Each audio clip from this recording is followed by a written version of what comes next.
Hey, how's it, guys? Welcome back to my channel.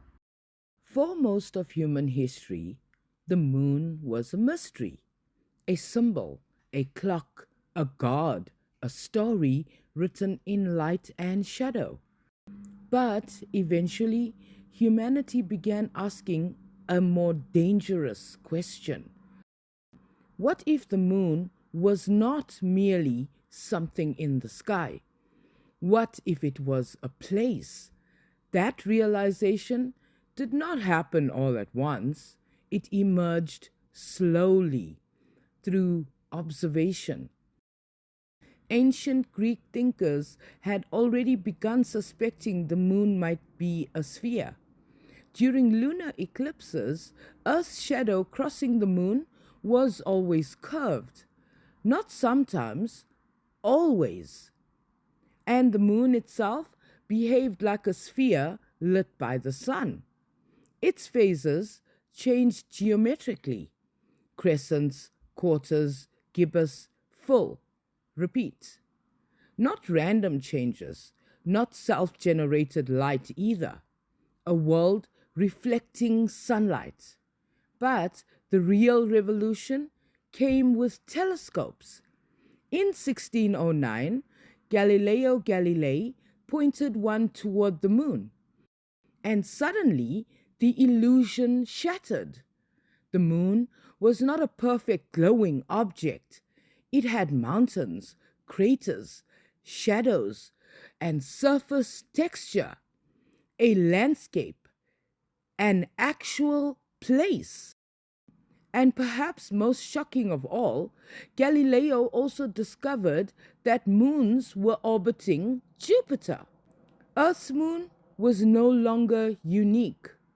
Well, not in that sense. The universe was larger than humanity imagined. And once the moon became a world in the human mind, the next impossible thought arrived. Could we go there? At first, the idea sounded absurd, ridiculous, unthinkable. How could you even bring that up? The moon is nearly 400,000 kilometers away. There's a deadly vacuum in between us and it, a frozen and sun scorched wilderness hanging above the earth. For centuries, reaching it belonged only in fantasy and fiction. Then, humanity invented a way.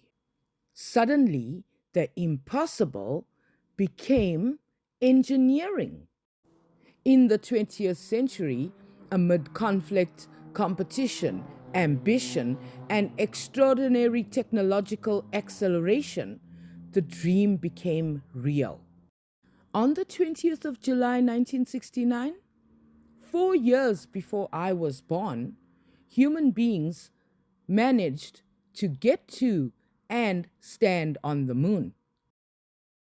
After thousands of years of myths, prayers, fear, poetry, calendars, and observation, our species finally touched the very world we once turned into legend.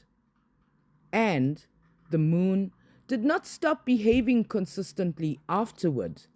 The evidence did not end with Apollo.